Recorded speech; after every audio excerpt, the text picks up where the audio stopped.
listening to a production of WRCT Pittsburgh. Any opinions expressed within are solely those of the participants and do not reflect the views of WRCT Radio Incorporated. Questions and comments can be addressed to the Public Affairs Director at pa@wrct.org or by calling 412-621-0728.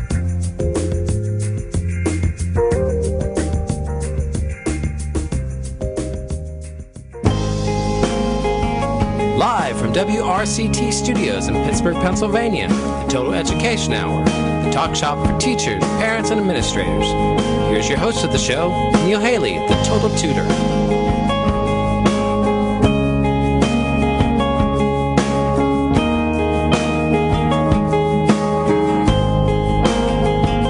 Hi, everyone, and welcome. Again, the number is 412-621-9728.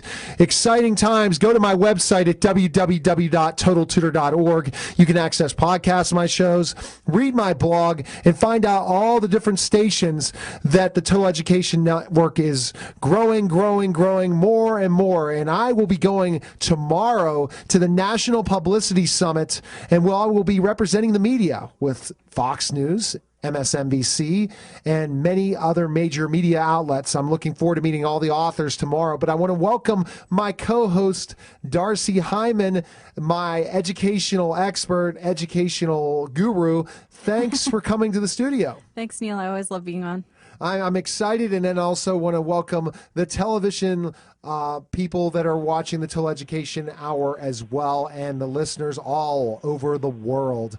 And just excitement galore with the topics we have today. And I wanted to say, do we have our caller on the line? Is it Dr. Guffanti on the line? Yes. Oh, hey, Dr. Guffanti. How are you?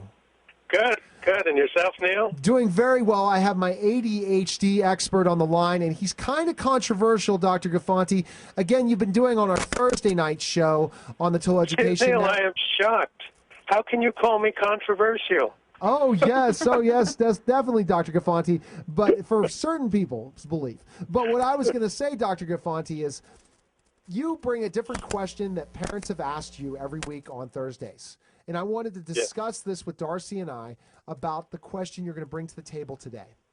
What question did you have, of a certain ADHD case we want to talk about and see what we think of your opinion on it? Gosh, do you mind talking about the lady I talked about last night? She has so much going on that you want to go. If you want to do that, that's fine, because we can go ahead and go that route. Okay, sure. Do you want me to repeat her story? Yes, go ahead. Okay. She's living in one town, divorced from the father of her son, who's living maybe 200 miles away. And she has noticed that every morning her son screams and yells until the ADHD drug, takes effect. And she's just tired of being yelled at every morning. And basically she sends him to his room until the drug takes effect.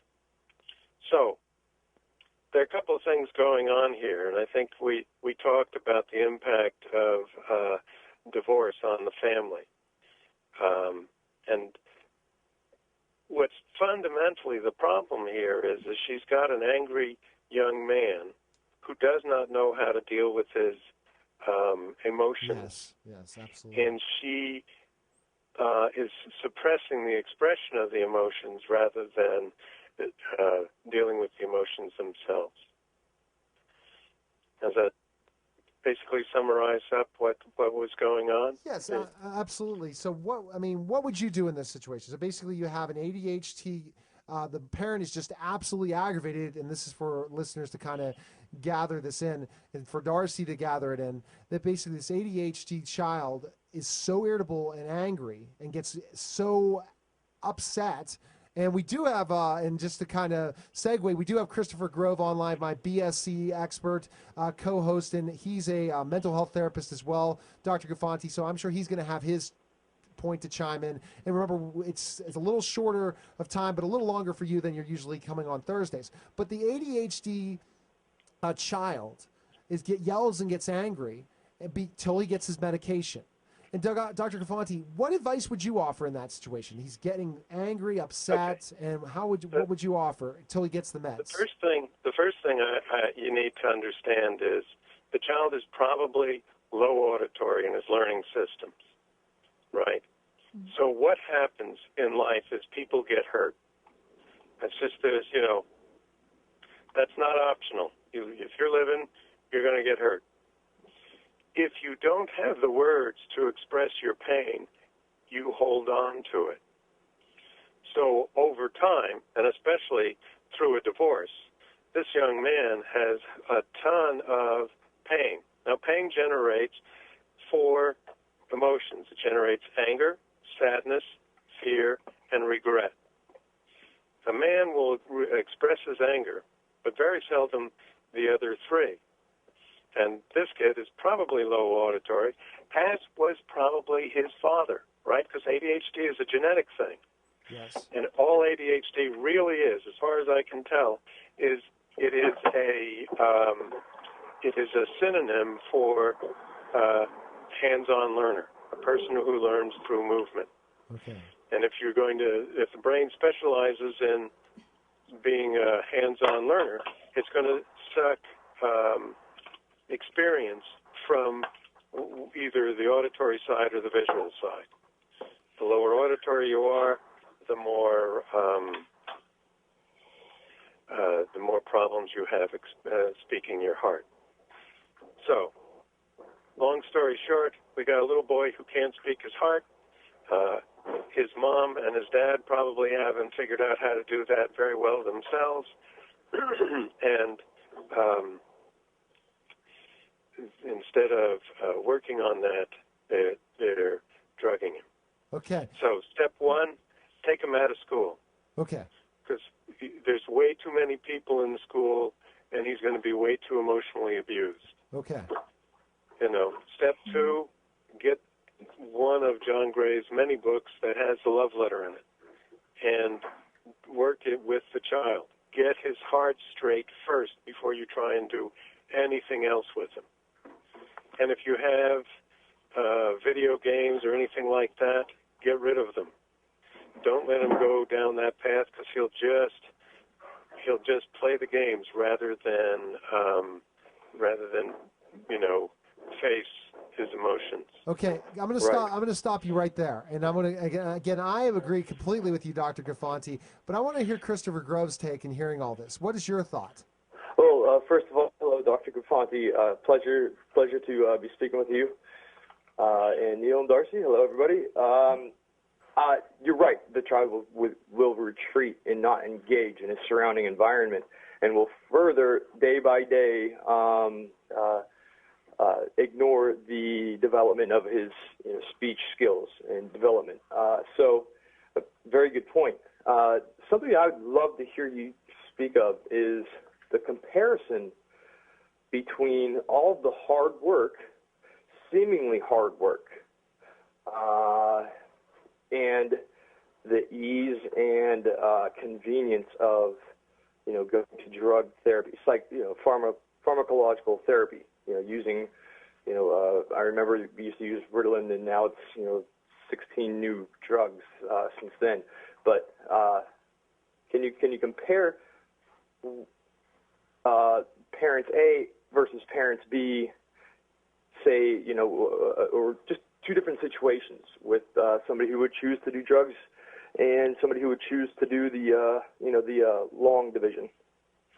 Yeah, I think there's a complication here, and that is most shrinks are pushing the drugs, and so are the pediatricians. Mm-hmm. And Yes. When you're searching for help, my mom used to call my pediatrician frequently and say, "What do I do with Steve?" Fortunately, I'm old enough that there was no ADHD at the time, and so he said, nothing is wrong with Steve. Steve's just Steve. Okay. Which so if my mom wanted, had gotten, if I had been born 10 years earlier, the doc would have said, oh, Ritalin. Okay. All right. So I know that that's the answer. So your basic answer to the question is basically, because again, we're running out of time quickly, Dr. Guffanti. It's just time flies when you're having fun. That Darcy has the question on video games really quickly. I do have a question. So I am a big advocate for using video games to teach and to actually incorporate them in the classroom, because quite a few of them actually do have some very good educational tools.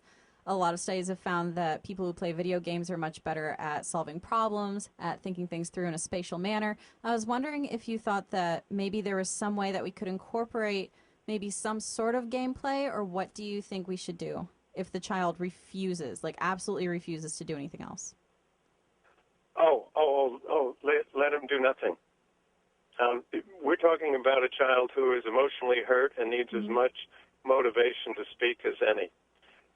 Yes, what you're praying for in this kid's case is that off of drugs, he starts screaming out in anger, because anger is the window that you can use to get him to speak his heart. That's his first step. You just have to know how to do it. Okay, and what kind of medium would you provide this child with, since they do seem like they're very focused on playing games? This child, it needs to use. You need to understand what's in the love letter, right? The love letter allows you to speak your anger, your sadness, your fear, your regret, and get you back to love. And it replaces all the negatives with their positives. So that's a process that I need this kid to go through. And my experience is take away all his diversions. All right. Okay. And he will eventually go through it. Sorry to cut you off, Dr. Guffanti. More information, because we got about 30 seconds, your website and everything. And Christopher, that's how quick the clock moves. But great questions. How about it? But you can listen to the show, and then also text me if you have any comments to continue, Chris, and kind of we'll put on the whole chat thing if you want to do that. But where can you find more information, Dr. Guffanti, on you? ADHD or activechild.com. All right. Thanks for being on the show, Christopher. Chris, stay listening and text me and tell me what's going on. But we do have, so we have to get the hang up quickly. And we do have Jason on deck, and we're waiting on our guest to call in as well. And again, with the time, and we're waiting on our guest, Dr. Timothy Johnson. But I think that Jason's on the line. Let's talk about this, Darcy. This is controversial now. We're talking repeal of Florida ban on religious funding gets boost. And I'll just start to read this before Jason gets on the line. It's a proposed state constitutional amendment that, hi, Jason, just 1 second. I'm just going to talk a little bit about the topic real quick before our guest comes on. A repeal of Florida ban on religious funding gets boost. And it basically says a proposed state constitutional amendment that would repeal Florida's ban on using public dollars for religious funding, such as school vouchers and advancing in legislature. The Senate Judiciary Committee approved the measure on Tuesday. A similar proposal is moving through the House. Senate Thad Altman, a Rockledge Republican who is sponsoring the amendment, said it would eliminate discrimination. An appellate court cited the ban in ruling a voucher program that lets students from failing public schools attend private schools at taxpayers' expense was unconstitutional. The Florida Supreme Court, though, did not rule on the issue, but struck back down the voucher program on under constitutional grounds. The higher court removed a similar appeal from the ballot in 2008 because its summary failed to accurately describe the amendment. And Jason, I just wanted you to listen to this, but I want to welcome my guest to the program, and Jason will probably disagree with you, Dr. Timothy Johnson. Thanks for calling the program, and you're part of the Frederick Douglass Foundation, is that correct? I'm the founder and national chairman of the Frederick Douglass Foundation. Oh, well, thank you for calling the program. What is your thought in this whole repeal of the Florida ban on religious funding? Well, you know, for how many years in this faith initiative where they've been funding a variety of different faith organizations, and I think it's important that if a person wants to send their child to a faith institution, they should have that opportunity, and they shouldn't have their tax dollars continue system when their child is going to a school that's faith-based. Absolutely agree. What is your thought, Jason? Well, I mean, if we're going to go in this direction on this topic, then what you're failing to recognize is the benefit the public schools offer to the community at large, which is, if it's a good school district, a higher housing costs, you get a better value for your home. They offer tracks and gyms for the community to use at a cheaper cost, if not at free cost. So, I mean, if you really want to take away the cost of the average taxpayer who does not pay into because their child is not going to public school, then you take away all those other benefits as well. But they do benefit from it, so they should pay into it. Okay, Dr. Johnson, what is your thought with what Jason, the public school guy, said about this? Well, you know, as an educator in the college environment, as well as my wife is an educator in from K-12 and now in the college environment, I think it's rather interesting when we talk about what we take away from the public school. Look, the public school system is failing. If you look at the data worldwide, you see that we spend more per student than any other country other than one country. And that's ridiculous because when you rationalize what our young people are able to do, they're not globally competitive. People got to get out of this mindset that young people just need to be competitive based on their zip codes. We need young people to be competitive not only in their state and in this country, but worldwide. And that's a failing system. Our education system is antiquated. It has not evolved as our nation has evolved. Look at all the technology that we're all using right now. Our education system is not. And we spend more time wanting to protect the jobs of the union workers than we are about educating the youth. And I'm sorry, the first responsibility of education is not to protect the jobs of the teacher, but to ensure our young people are competitive. They can go out there and can read, write, and do arithmetic and be able to command science. And that's not happening in our education system. So the reality of it is if a parent is being forced to stay in an education system that's not being successful for a child, she should have, or he should have, the opportunity to send that child to whatever school they want, and those tax dollars that are attached to that child, because every school system is counting the numbers at the beginning of the school year to get how much money they're going to get from the state, that money should go with the child to whatever school it is. That's the reality. The first priority is not about how well the house or the neighborhood is rated, but it's about ensuring that that young person is educated. That needs to be our number one priority, not all the rest of those things that your guest just said. I mean, I don't understand why we're so far off the map when it comes down to educating young people. Young people is our number one priority, not about everything else or everybody else. Okay, Darcy has a question. Darcy's my other co-host, Dr. Johnson. So let's hear what Darcy has to say, because Darcy's on the other side of the fence, I think. Well, actually, first of all, Dr. Johnson, I do want to say thank you so much for coming on the show. It's a real pleasure to talk to you. Also, I couldn't agree with you more, honestly. I normally am on the other side of the fence, yes. but I definitely, you know, the public school system is absolutely failing. And it's pathetic, and is one of the saddest things, honestly, to work in a country where I watch this school system. And I work in Korea and Beijing now, too. And I'm watching this in other countries, how much better their school systems are and how they're using American teachers to teach their students. And I kind of want to get your input on getting teachers from other countries to help in our schools. Do you think that this is something we should do, or do you think that this is a step in the wrong direction? No, I think it's a step in the right direction. I mean, look, we're not doing well, and I'm not blaming all educators as the fault. I'm just saying that the system is not effective when it comes down to ensuring that our young people are globally competitive. And if that means bringing in teachers from other countries in order to give us a different way of educating, so be it. I mean, I think we need to be willing to try some things versus being stuck that we have to keep doing what we've been doing for the last 50 to 60 years. I mean, we just got to change. To me, at the end of the day, and I've got 4 grown children, but I've got 3 grandsons.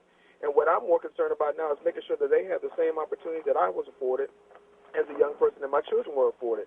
That's what my passion is, that my kids are grown. Yes. And so they're going to be okay. But the young people who are coming to the education system today, if they're forced to deal with the same systems that all of us have had to deal with, then they're not going to be successful, and they're definitely not going to be globally competitive. All right, Jason, your response about we're really going off topic in a second, but that's a good question. The repeal of Florida ban, you gave your talking points, and again, you and school vouchers, Jason, again, which was a huge debate on one of my other shows.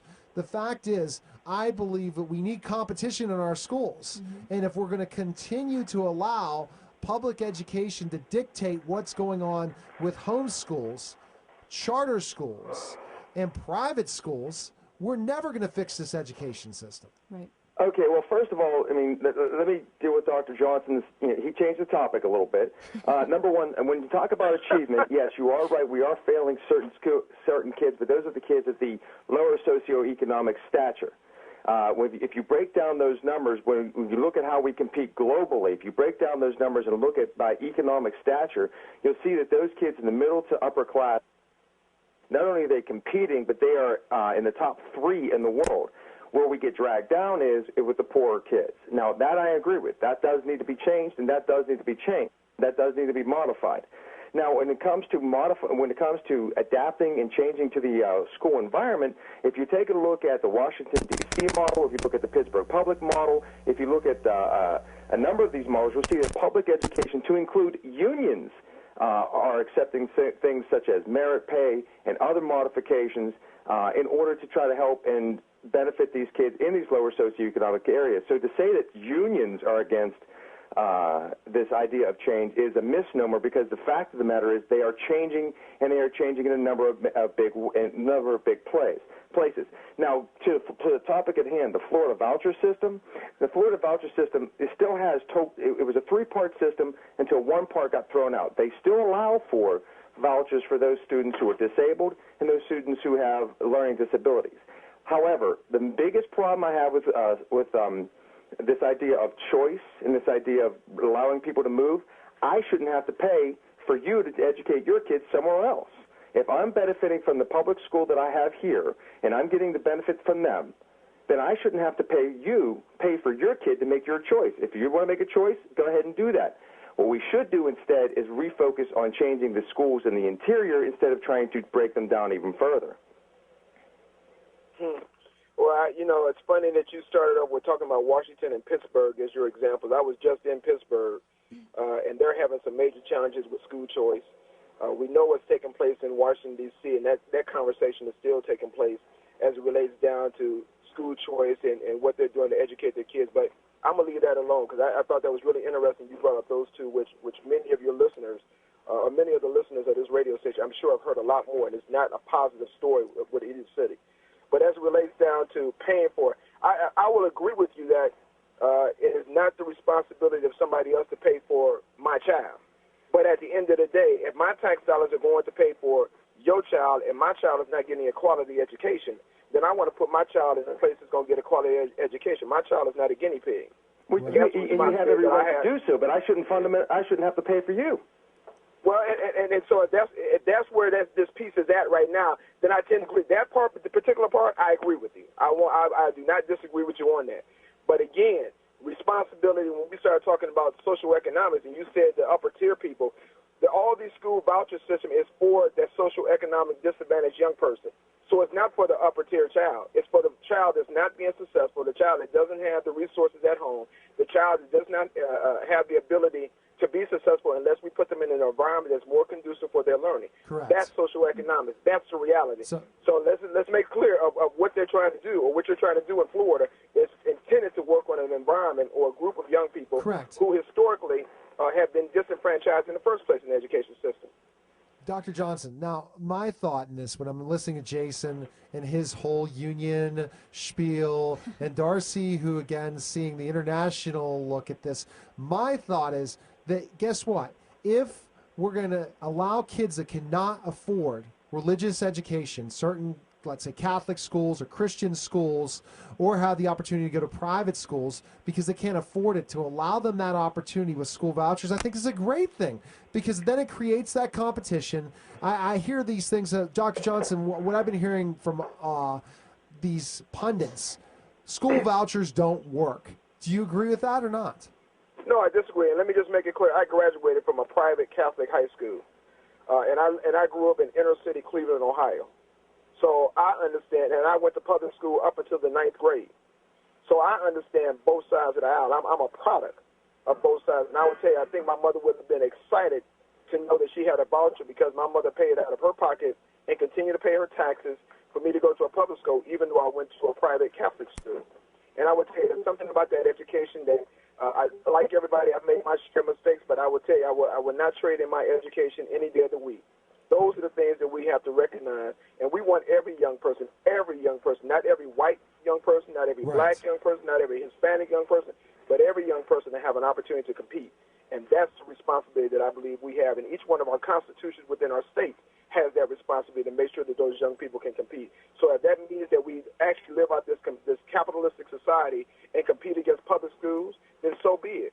Because personally, I think the problem that we have is that public schools have not had to deal with any real competition. To have charter schools, but they have come under the control of the State Board of Education, you may as well not even have charter schools. You know, I absolutely have to agree with you on that. Honestly, I think that a lot of people don't understand that they do have this choice. You have the option to go to a different school. And if we just make it the norm that everyone is always going to have the option and everyone is always going to have the choice of which school they can go to, I don't think it's going to have this stigma that it seems to have, where everyone is paying a certain amount for this and this money is going to that. Why can't we just pay for education in general and everyone get to go to the school that is best fitted for them? They get the education that is best fitted for them, and we actually bring back the competition that should be in our education system anyways. So, absolutely. Jason, you get in this response before I find more information on Dr. Johnson, because we're close to running out of time. What is your response after all of us pro Dr. Johnson and pro religious funding? So. Well, no, honestly, Dr. Johnson, I don't think he and I disagree very much as far as when it comes to helping the kids. The goal is to help the kids specifically. But where I do have a little bit of a divide is in the fact that with all of you guys actually is that the voucher system creates a positive environment and a positive change for all these kids. Well, every statistic and everything that I've looked at, research that deals with this topic shows that voucher systems have a very little, if any, impact on improving the education of the kids, either in the public school or in the private school. It doesn't have a significant change. So if you want to create a completely new educational system, shouldn't that system then have a significant positive effect on learning instead of just having a marginal to a no effect on learning? So I agree that things do need to be changed, but what we really need to do is make positive change, not just change. With 30 seconds, Dr. Johnson, where can we find more information on you? You can go on our website at www.tfdf, as in the Frederick Douglass Foundation.org. TFDF.org. Dr. Johnson, thanks for taking the time to call us. Awesome information. I wish we would have known you were in Pittsburgh. You could have came on the television show as well, because we film television here on Fridays. I don't know if whenever you're back in Pittsburgh, you're welcome to come to the studio, okay? Well, thank you very much. I look forward to connecting with you. All right, well, you take care. That was Dr. Johnson, and we're going to be back in just a moment. You're listening to Total Education Hour.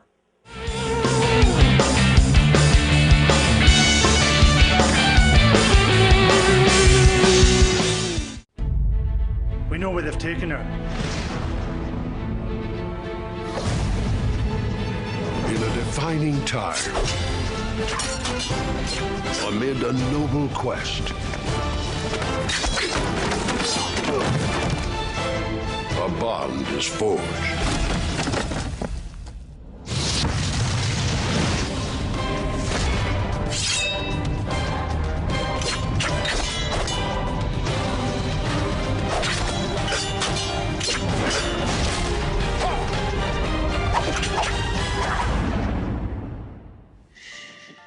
We are here to save the princess. But the princess is sleeping. Sorry. Imagine what a little time can do for your family. The princess is sleeping. Oh, sorry. Excuse us. Shh. From the Church of Jesus Christ of Latter-day Saints.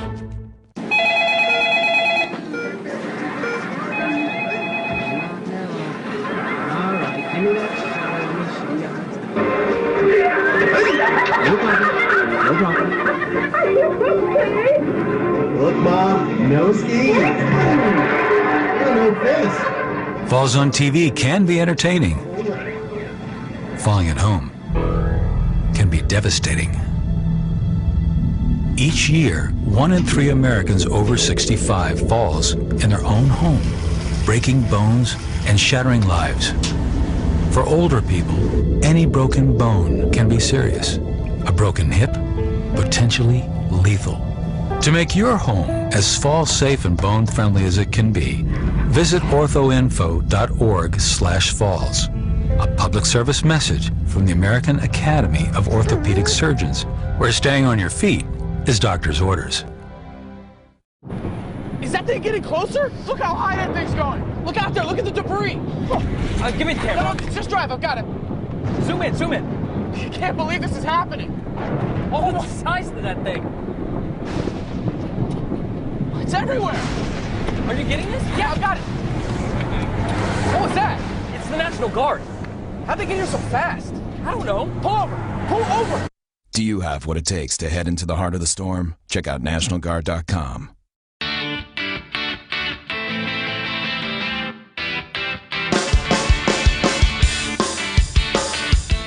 Welcome back to the Total Education Hour. I'm with Darcy Hyman, my educational consultant, and you can go to my website at www.totaltutor.org to learn more information on the Total Education Network and its growth. What unbelievable guests we so far had.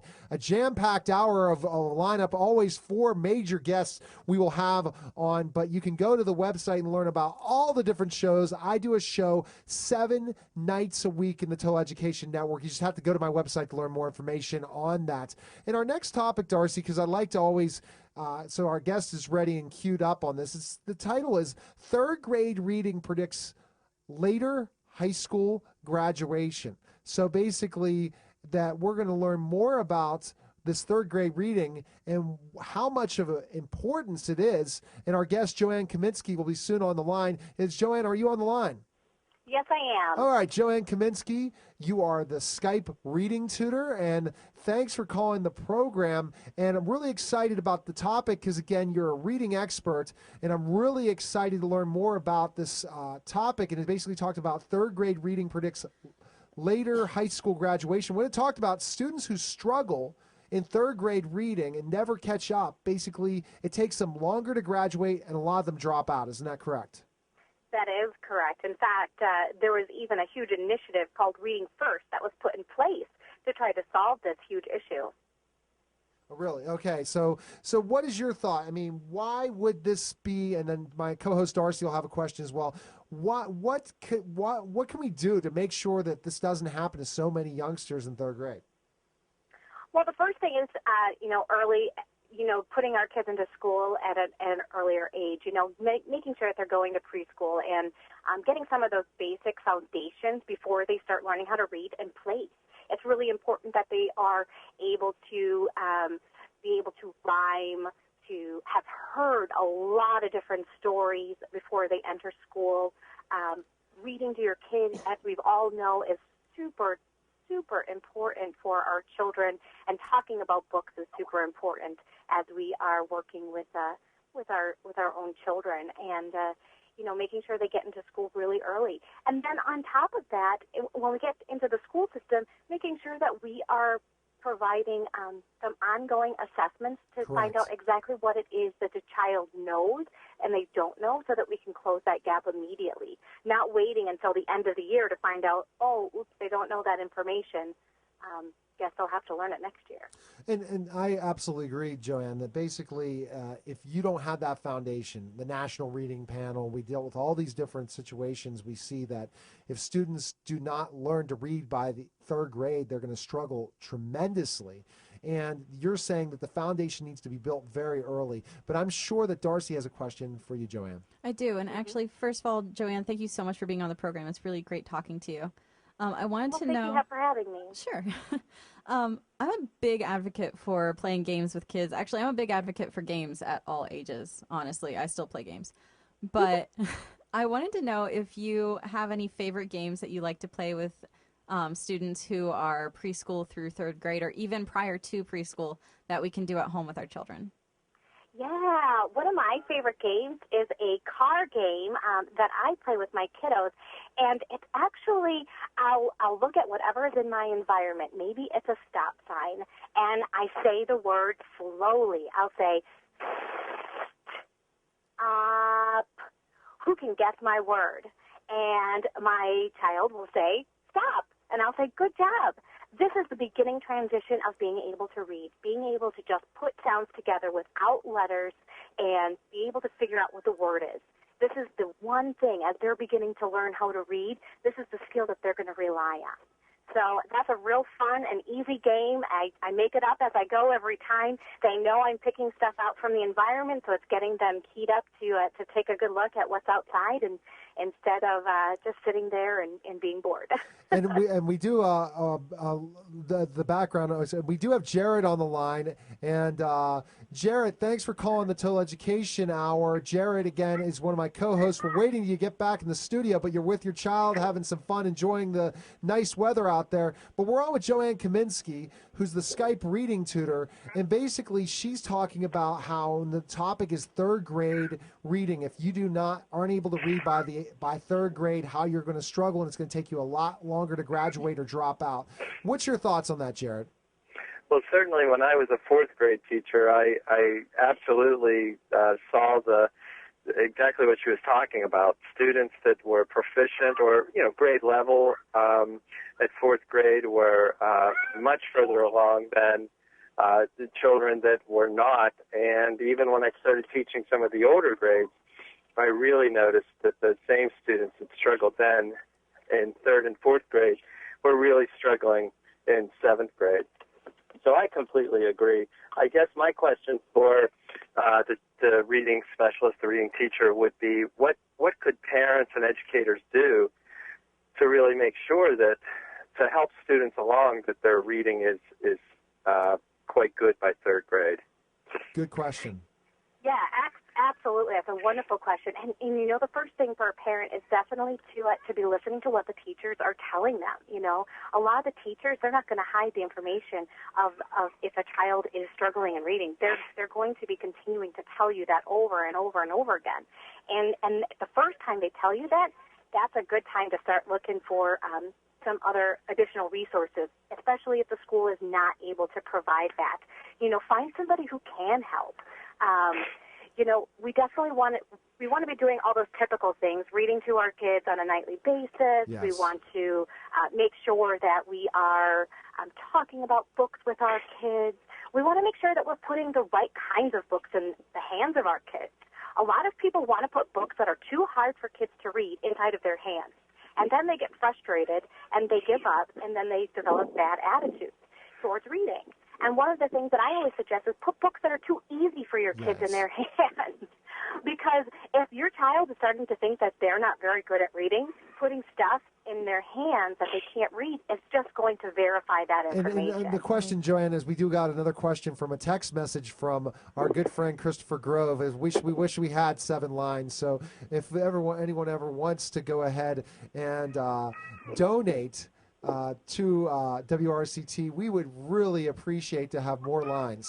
But what I was going to say, the question I have is that you don't believe this is to have them read easy books is more for confidence, but it's not. It's not something that you really want to utilize as your instruction all the time. It's more about building confidence, but you really got to keep them going up the ladder. It's just more about a motivation, correct, Joanne? Absolutely. It's definitely for the motivation. And then when we're talking about like the instructional level, I definitely am going to put books that are at the instructional level in front of my child when I'm teaching them. I have a hard time with teaching my own kids sometimes. It's not always an easy thing. They don't want to learn from mom. I agree, Joanne. And then also, I got a question. Here's the text. What age should we begin reading to our children? Very good question, the day Chris. they're born. That's that. And as educators, we know this, Chris, but great question. But again, start reading to them when they're conceived. And basically, the fact is that the more that you have the opportunity to practice reading, if you're the husband or the significant other, to read to the womb, they're a great opportunity because guess what? Music, reading, it definitely proves success. Darcy, question for Joanne, because again, as time flies, we're having fun. We got about 3 minutes. I do. I also wanted to ask you about exposure to words outside of books. So a lot of times I know that parents like to label things in their homes. I wanted to ask you, some people I know, and I'm one of them, like to label with more than one language, and I wanted to know if you think that this causes a cognitive confusion or if you think that this would actually aid the child. Oh, no, I think that would be fantastic, especially if you've got like a bilingual home and, they want to make sure that their child has that. they actually say that from ages 0 to 8 months, if a child is hearing the language of another language, they can actually form those neural pathways to be able to learn that language easier when they're older, versus not being able to do that. No. Well, we're hearing some parenting in the background on this situation, and that's funny. But Joanne, I absolutely agree. My thought is the basic thing is reading is so fundamental. When we see test scores going down and dipping, a lot of times they want to hire a math specialist, so they want to hire a writing specialist. But ultimately, if they can't read, forget about it, right? Right. Is that correct, Joanne? If they can't read, you know what? There's a way to figure it out for every single child, you know, and there's a way to close that gap for every single child. I agree. So find the person that can do it, because there are people out there who can. Absolutely, and they have the time and the effort to be able to do it, and they understand, and they're successful at doing it. All right, well, Joanne, where can we find more information on you? You can go to www.theskypingreadingtutor.com. And you're out of Milwaukee, and it's fantastic what you're able to do by tutoring via the internet. A lot of people don't think of tutors, and Darcy does the same thing and I do it in China, but you do it in Korea and China. So And basically, and where else? In America. In America, as I do as well. And it's just a great opportunity that you can make that connection. And a lot of people don't understand the fact, Joanne, that guess what? Even though it's computer screen to computer screen, there really is a nice little relationship. I'm worried about what you're doing. And I'm worried about it too, Jared. So, Joanne, again, this is the fun thing of radio. And but Joanne, again, tell me the website one more time, Joanne. It's www.theskypingreadingtutor.com. And Joanne, thanks for calling the program. You're going to be our reading expert whenever we have some certain reading topics. But reading is so fundamental, and it's awesome what you're able to do and how you've been able to connect that in another way. And Darcy, don't you agree? I absolutely agree. Thank you so much, Joanne. So thanks, Joanne, thank for you so much. calling the program, and we'll have you back another month, okay? Okay, sounds good, Neil. All right, take care. All right, that was Joanne Kiminski, Skype reading tutor. And we have Jarrett and the playground, as everyone knows how beautiful it is out there right now. And Jarrett, you there? Yeah, I am still there. Could you guys hear me? Oh, yes, we could. Yes, we can. That's the fun thing of radio. But we're about to take a break, and we'll be back in just a moment. Okay. All right.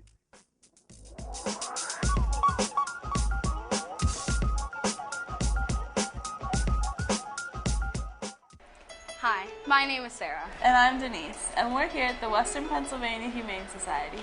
We are here to tell you about our Girl Scout Gold Award project. As you can see, these animals are very lovable, but there's a problem here at the Humane Society.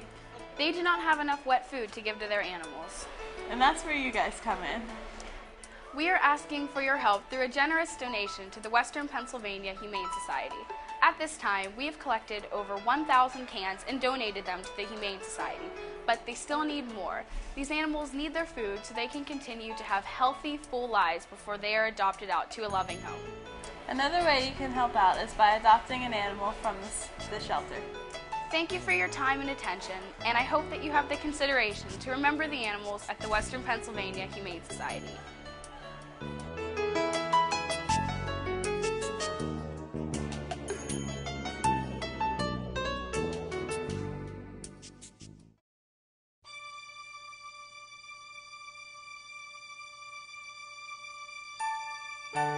Somewhere around the world, there are men and women of the armed forces risking their lives, helping rebuild communities after natural disasters, collecting toys for needy children, tutoring kids in local schools. They were at Bunker Hill, Gettysburg, Iwo Jima, Khe They've been under the sea and to the moon. They stand watch in Korea. They keep drugs away from our shores. They patrol our skies every day, every year. These are your sons and daughters. You see them in church and at Little League games. But they are special because they work to keep us safe, secure, and free. Dedicated men and women who put their country first. The American Legion, We're a powerful force for the nation. We pledge ourselves to our veterans, our youth, a strong national defense, and Americanism. These 4 pillars shape our work and what we do for America. We work relentlessly within our 4 pillars of service, and we succeed. We're committed to making sure all veterans receive the benefits they deserve for the sacrifices they've made in service to America. We support and promote citizenship and integrity in America's future leaders. We know what policies, tools, and manpower our military needs to protect this great country. We fight to get these things done. We're patriots through and through. We promote and defend these values every day in communities across the nation. Go to Legion.org to find out more about the American Legion's commitment of service to America.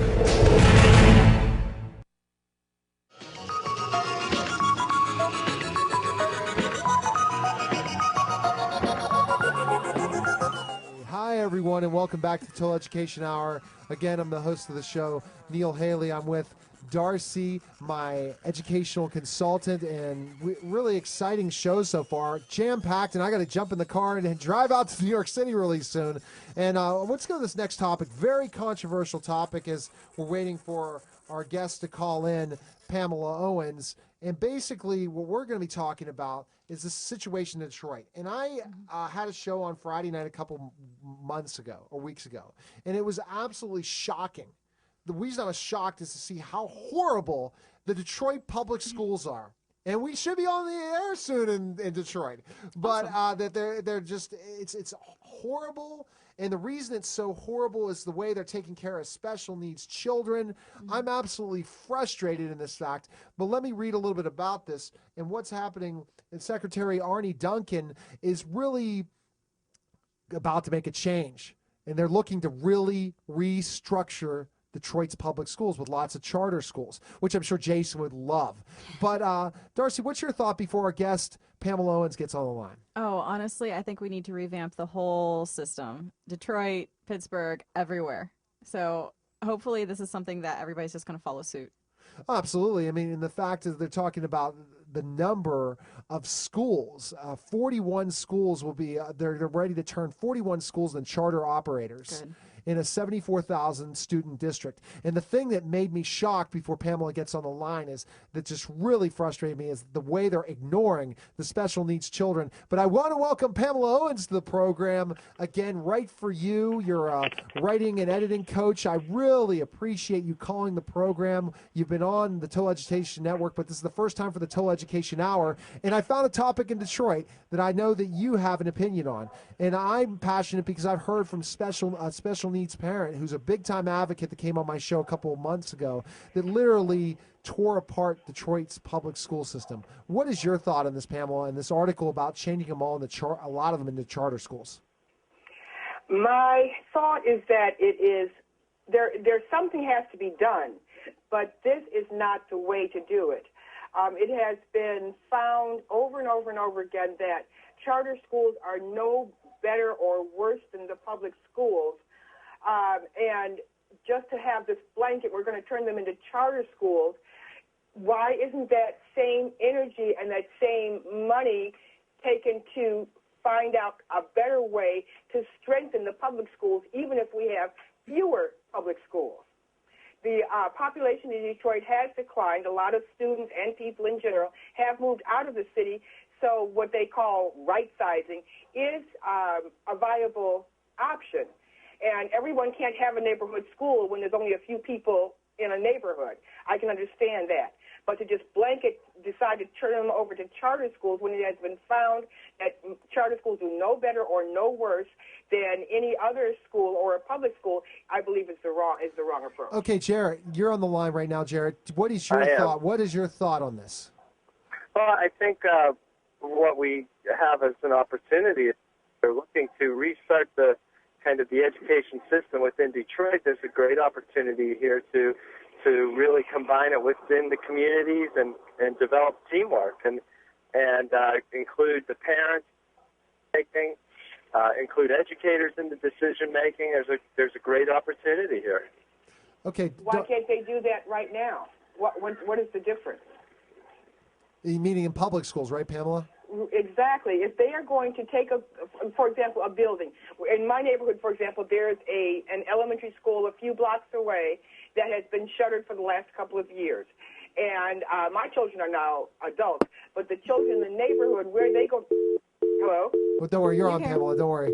I'm not quite sure. But if they were to turn this shuttered building into a charter school, what would be the difference?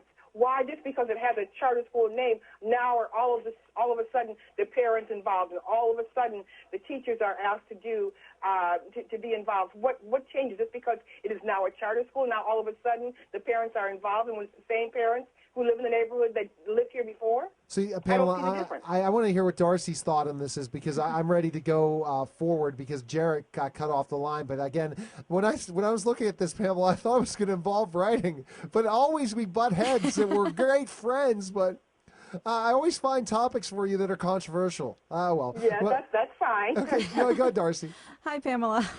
Hi. First of all, I do have to say I understand the want to make it a charter school. And this is from, a public standpoint, because the charter school is something new. I think that it's something that's refreshing, that so many people are looking at it and saying, okay, we can make this into what we want to. We don't have to conform to the public school system. We don't have to conform to what it was before. And so being able to say, hey, we're starting fresh, I think that that might be a huge part of why we're trying to make this into a charter school, as opposed to just revamping what we already had. I think that it's rebuilding from the ground up, as opposed to just the feeling of putting a new coat of paint. Okay, but my question is, okay, so like my example, okay, the same parents are living in this neighborhood, and they turn this school from a public school to a charter school. Right. The same parents, the same situation, the same environment. Now, all of a sudden, because it is now called a charter school, everything else changes? The way the neighborhood changes, the way the parents help with the school, that automatically changes just because the type of school has changed from a public school to a charter school? Well, in some ways it has, Pamela. I mean, and I know that a lot of the charter school bashers, what they do is they look at numbers based on morons that started charter schools compared to the ones that were successful, like I had on my charter school roundtable discussion a couple months ago, and they were all fantastic. Right. But then you got people that can't manage the game, and they close them. Why can't we close public schools the same? Well, but my point is that there are good and bad charter schools, and remember, for your guests, I have taught in both charter and public and private. Yes. And there are good and bad public schools, and I've taught in good and bad public schools. It has to do with the environment. And I know I only have a couple of minutes, but I thought of an example this morning when I knew I was going to be on the show. I was in a public school, and my particular class, I had an 8th grade government class. The books that we were given, the book ended with Jimmy Carter as president. Oh, wow. And this was about 10 years ago, so he hadn't been president for 20 years. I had to go out and find my own book, and I had to make copies of it. And I was able to get with the principal to have my 8th grade class all morning. And the things that we were able to do within that, because I had them all morning, we could do all kinds of very creative things. That was the most fun year I had in teaching in years. And it was the most fun for my students also. And that was within the public school because I, as a teacher, demanded it from the administration. And so I'm sorry, Pamela, I'm sorry to interrupt. We said we need statistics, Darcy. That's what Christopher Grove just said. We need statistics. Yes, that's what Christopher said. But Pamela, my thought is I understand what you're saying, that the lack of funding sometimes in charter schools, but why can't we have competition? Before we run out of time, and then you can tell us more information. Why can't we have competition? Yeah, there's nothing wrong with competition. My whole foundation of what I'm saying is that just because you change it from a charter school from a public school to a charter school, and all of the other variables stay the same, where's the magic? It's not. I don't see the magic because, like I said, I taught in a charter school where we had the same problems with good parents and bad parents, and kids that didn't go to school and kids that did go to school. It was the exact same thing, and so I don't see why changing it to a charter school all of a sudden makes it magic. There are good and bad in both, and charter school is not a magic potion to me. All right, Pamela. I'm not a charter school bashing, but I don't see where it's a magic potion that everybody thinks that it is. See, I think you need to have competition. You need to have you have to need private schools, home school, and charter schools. Well, those are choices. Those are choices. So they need to have those choices. And if you eliminate charter schools altogether, so I'm not saying eliminate them. I'm just saying all of a sudden it's not a magic pill either. Okay, where can you find more information on you, Pamela? And you're going to be coming on once a month, and hopefully we'll get on in Detroit soon. So another station for the Teleducation Network. Right, and my website is writingitrightforyou.com, and that's where you can find all of the information about me. All right, well, I really appreciate you coming on. You were always awesome, as always, and I want to thank you for calling in, and I'm looking forward to connecting on some other shows as well. I'm sure you want to listen to Sunday night's big debate between Larry Sand and Gary Ravini. That will be interesting regarding unions. All right? Well, you take care. Thank you. Well, thanks for calling. All right. That Bye. was Pamela Owens, and I absolutely disagree with her, but that's what she's like. I like her. She's just like Jason. I do too. Jason and I are really good friends, but we don't agree on one thing at all. Well, I can't believe, Darcy, our hour has almost ended. I know. And then and when I want to thank producers, first of all, then I want to thank my guests. I want to thank Christopher Perrone for being an unbelievable radio producer from WRCT. I want to thank Christina, my awesome television producer. I want to thank my co-host Darcy, the only one that wants to come into the studio with me now. It's fun. And it is fun. And then I want to thank all my guests, Dr. Johnson, Dr. Guffanti, Joanne Kiminski, and last but not least, Pamela Owens. Please go to my website at www.totaltutor.org. Remember, 4:30 is Friday, and then go to the Total Education Network. We are all every night, and I'll be going to New York City, and I'll tell you how everything went. And I appreciate everyone listening to the program. And again, Darcy, thanks again for this opportunity, and I really appreciate this. And I just can't wait to the next weeks of shows. Good night, everyone.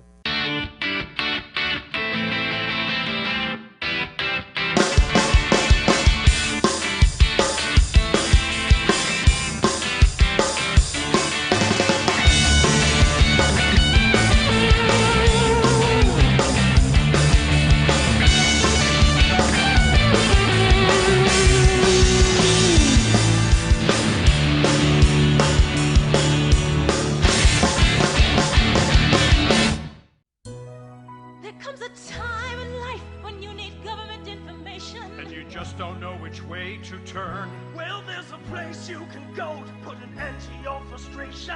It's a site that everyone should learn.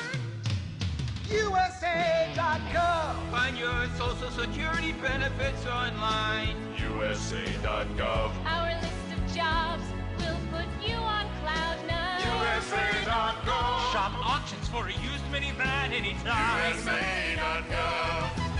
You can apply for a student loan. USA.gov. Get energy saving tips for your home. USA.gov. So great you might just get carpal tunnel syndrome. It's government made easy for the people. USA.gov. For the people. USA.gov. And now, another adventure with Savings Man. Oh dear, I can't afford that. Charge it. You can pay it off later. Not so fast, credit card guy. Savings Man. Don't let him entice you, ma'am. Credit card guy can lead you to big trouble. You need a savings plan. You're right, Savings Man. Get this ballpark estimate worksheet at choosetosave.org. It will help you get started. Gee, thanks, Savings Man. No, thank you. So visit choosetosave.org and get your ballpark estimate today. And now, another adventure with Savings Man. This is great. Every day should be like this. It will be when I retire in a few years. I've been planning and saving. Did you save for me? Well, this is unexpected. Where'd you come from? Out of the blue, just like an illness, an emergency, or That's enough, Mr. Unexpected. Savings Man. There's still time to plan. Find out how at choosetosave.org with a ballpark estimate worksheet. I will. Thanks, Savings Man. No, thank you. So visit choosetosave.org today.